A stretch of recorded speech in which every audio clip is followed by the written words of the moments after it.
గీత, కాగితం మీద గీసిన ఒక చిన్న గీత. కానీ ఆ గీత వల్ల లక్షలాది మంది జీవితాలు చీలిపోయాయి. ఒకే దేశంగా ఉన్న భారత భూమి, ఒకే వీధిలో కలిసి జీవించిన ప్రజలు, ఒకే రైల్లో ప్రయాణించిన కుటుంబాలు ఒక్కసారిగా ఎందుకు శత్రువులయ్యారు? 1947లో నిజంగా ఏం జరిగింది? ఎవరు ఆ నిర్ణయం తీసుకున్నారు? అది తప్పనిసరి అయిందా లేక ఒక రాజకీయ తప్పిదమా? ఈరోజు మనం ఈ వీడియోలో 1947లో విభజన ఎలా జరిగింది దాని గురించి పూర్తిగా తెలుసుకుందాం. నా రిక్వెస్ట్ ఏమిటంటే వీడియో స్కిప్ చేయకుండా చివరి వరకు చూడండి. Let's get in to the video. దేశంలో బ్రిటిష్ ప్రభావం ఒక్కసారిగా రాలేదు. మొదట బ్రిటిష్ వారు వ్యాపారులుగా భారతదేశానికి వచ్చారు.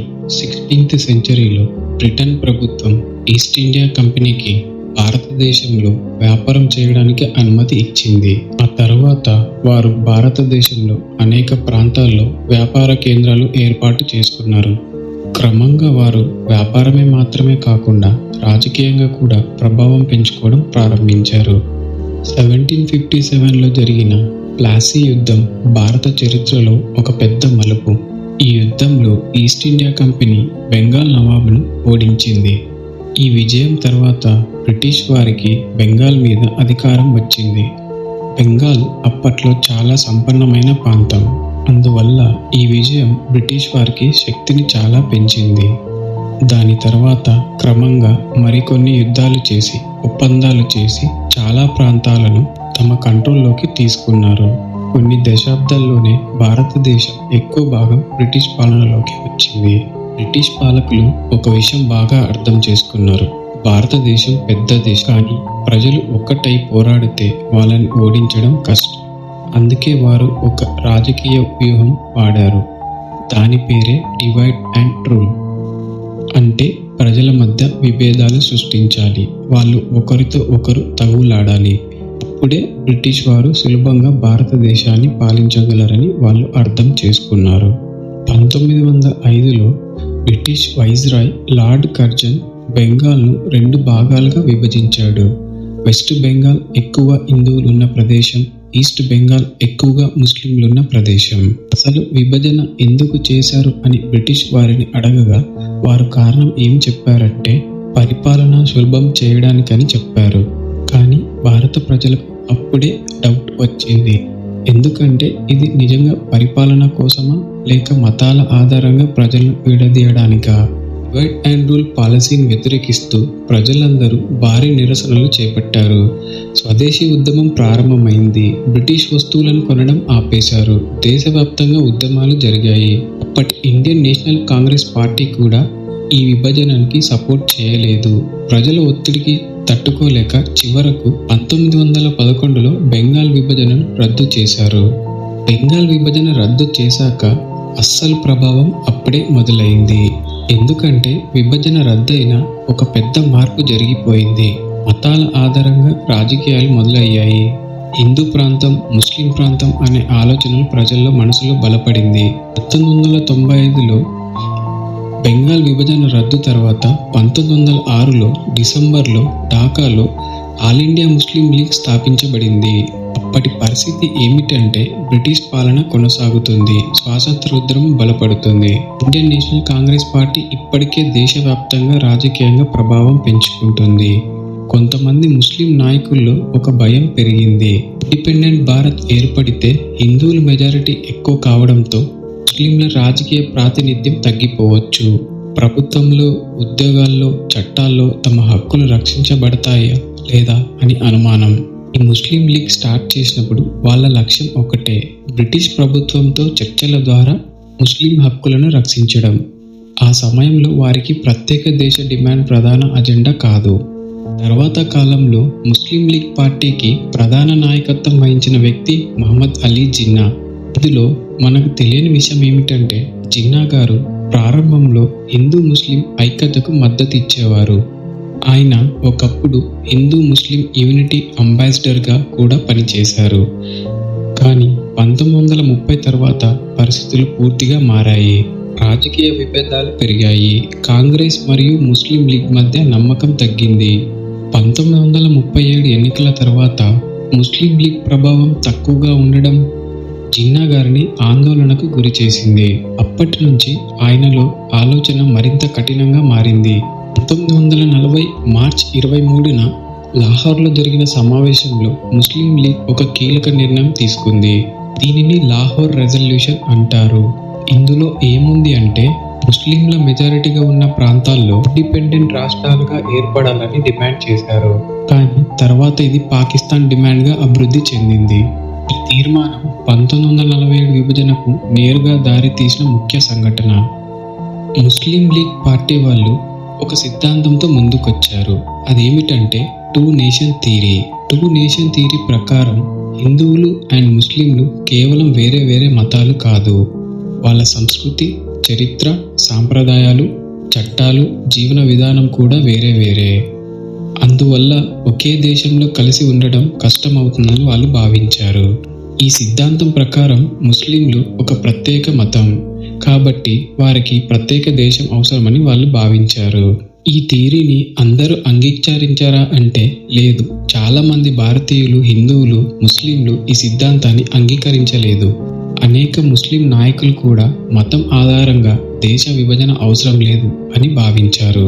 కానీ 1940 నుంచి 1946 మధ్యలో జరిగిన ఘటనలు, మత ఘర్షణలు, రాజకీయ విభేదాలు, డైరెక్ట్ యాక్షన్ డే ఈ విభజన డిమాండ్ను మరింత బలపరిచాయి. రెండవ ప్రపంచ యుద్ధం తర్వాత బ్రిటన్ బలహీనపడింది మరియు దాని కాలనీలపై నియంత్రణను కొనసాగించలేకపోయింది. బ్రిటిష్ ప్రభుత్వం 1947లో భారతదేశానికి ఇండిపెండెన్స్ ఇవ్వాలని నిర్ణయించింది. అయితే హిందూ ముస్లిం సంబంధాలు బాగలేనందున బ్రిటిష్ వారు 2 దేశాలుగా విభజించారు. హిందూ పాపులేషన్ ఎక్కువ ఉన్న ప్రాంతాన్ని భారతదేశంగా, ముస్లిం పాపులేషన్ ఎక్కువ ఉన్న ప్రాంతాన్ని పాకిస్తాన్గా విభజించారు.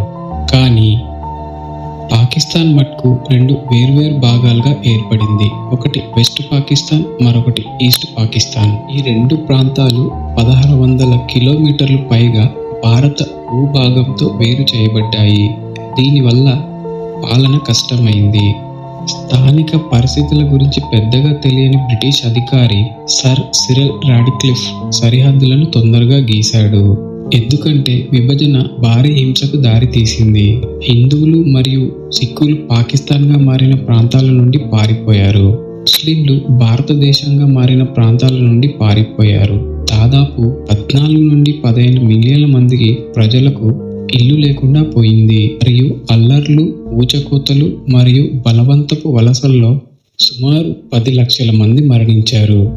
ఇది మానవ చరిత్రలో అతి పెద్ద మరియు రక్తపాత వలసలలో ఒకటి.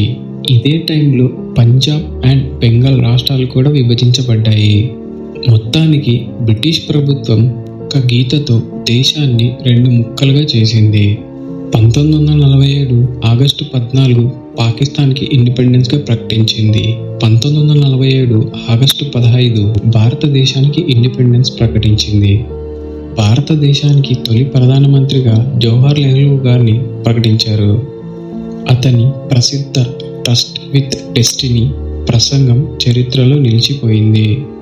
విభజన తర్వాత సుమారు 1.4 కోట్ల మంది వలస వెళ్లారు. లక్షలాది మంది మరణించారు. రైళ్లన్నీ నిండిపోయాయి. కొన్ని రైళ్లు మృతదేహాలతో వచ్చాయి. ఇది ప్రపంచ చరిత్రలోని అతిపెద్ద మానవ వలస. పాకిస్తాన్ ఒకే దేశంగా సృష్టించబడినప్పటికీ ఈస్ట్ పాకిస్తాన్ మరియు వెస్ట్ పాకిస్తాన్ చాలా భిన్నంగా ఉండేవి. వారి మధ్య వేరే భాషలు, విభిన్నమైన సంస్కృతులు మరియు సాంప్రదాయాలు ఉండేవి. ఈస్ట్ పాకిస్తాన్లో బెంగాలీ మాట్లాడేవారు, వెస్ట్ పాకిస్తాన్లో ఉర్దూ మరియు హిందీ మాట్లాడేవారు. వెస్ట్ పాకిస్తాన్లో అత్యధిక రాజకీయ అధికారం ఉండేది. ఈస్ట్ పాకిస్తాన్లో ప్రజలు రాజకీయంగా విస్మరించబడ్డారని మరియు ఆర్థికంగా దోపిడీకి గురయ్యారని భావించారు. ఈస్ట్ పాకిస్తాన్లో ఎక్కువ జనాభా ఉన్నప్పటికీ వెస్ట్ పాకిస్తాన్లోని కేంద్ర ప్రభుత్వం నిర్ణయం తీసుకోవడంలో ఆధిపత్యం చెలాయించింది. ప్రభుత్వం ఉర్దూను జాతీయ భాషగా విధించడానికి ప్రయత్నించినప్పుడు అది బెంగాలీ మాట్లాడే వారికి కోపం తెప్పించింది మరియు 1950లో భాషా ఉద్యమం అని పిలువబడే నిరసనలకు దారితీసింది. 1960 చివరి నాటికి ఈస్ట్ పాకిస్తాన్లో షేక్ ముజిబుర్ రెహమాన్ నేతృత్వంలోని అవామీ లీగ్ పాకిస్తాన్ 1970 సార్వత్రిక ఎన్నికల్లో మెజారిటీని గెలుచుకుంది. అయితే వెస్ట్ పాకిస్తాన్లోని పాలక వర్గాలు అధికారాన్ని బదిలీ చేయడానికి నిరాకరించాయి. 1971లో పాకిస్తాన్ సైన్యం ఈస్ట్ పాకిస్తాన్లో క్రూరమైన అణిచివేతను ప్రారంభించినప్పుడు ఈ రాజకీయ సంక్షోభం హింసాత్మక సంఘర్షణగా మారింది. లక్షలాది మంది భారతదేశంలోకి పారిపోయారు. ఇది మానవతా సంక్షోభాన్ని సృష్టించింది. చివరికి భారతదేశం సైనిక పరంగా జోక్యం చేసుకుంది. భారతదేశం మరియు వెస్ట్ పాకిస్తాన్ మధ్య తీవ్రమైన యుద్ధం తర్వాత ఈస్ట్ పాకిస్తాన్ డిసెంబర్ 1971లో బంగ్లాదేశ్ అనే స్వతంత్ర దేశంగా మారింది. 1947 విభజన మరియు 1971లో బంగ్లాదేశ్ ఏర్పాటు దక్షిణాసియాపై దీర్ఘకాలిక ప్రభావాలు చూపాయి. లక్షలాది మంది చంపబడ్డారు మరియు కుటుంబాలు శాశ్వతంగా విడిపోయాయి. భారతదేశం పాకిస్తాన్ వార్స్ రెండు దేశాలు అనేక యుద్ధాలు చేశాయి మరియు ముఖ్యంగా కాశ్మీర్ విషయంలో అనేక మార్పులు. బంగ్లాదేశ్లో జాతీయవాదం పెరగడం. బంగ్లాదేశ్ మతం ఆధారంగా కాకుండా భాష మరియు సంస్కృతి ఆధారంగా దాని స్వంత జాతీయ గుర్తింపును అభివృద్ధి చేసుకుంది. మతపరమైన ఉద్రిక్తతలు. విభజన సమయంలో ఏర్పడిన మతపరమైన విభజనలు నేటికి ఈ ప్రాంతం రాజకీయాలను మరియు సమాజాన్ని ప్రభావితం చేస్తున్నాయి. నా ఎక్స్ప్లెనేషన్ మీకు నచ్చినట్టయితే కమెంట్ బాక్స్లో కమెంట్ చేయండి. Thank you.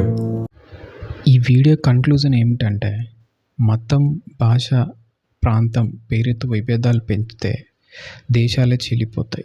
అందరూ కలిసికట్టుగా యూనిటీగా ఉంటేనే మనకు అభివృద్ధి సాధ్యమవుతుంది. Thank you. ఈ వీడియో కనుక మీకు నచ్చినట్టయితే లైక్ చేసి, షేర్ చేసి, సబ్స్క్రైబ్ చేసుకోండి. Thank you.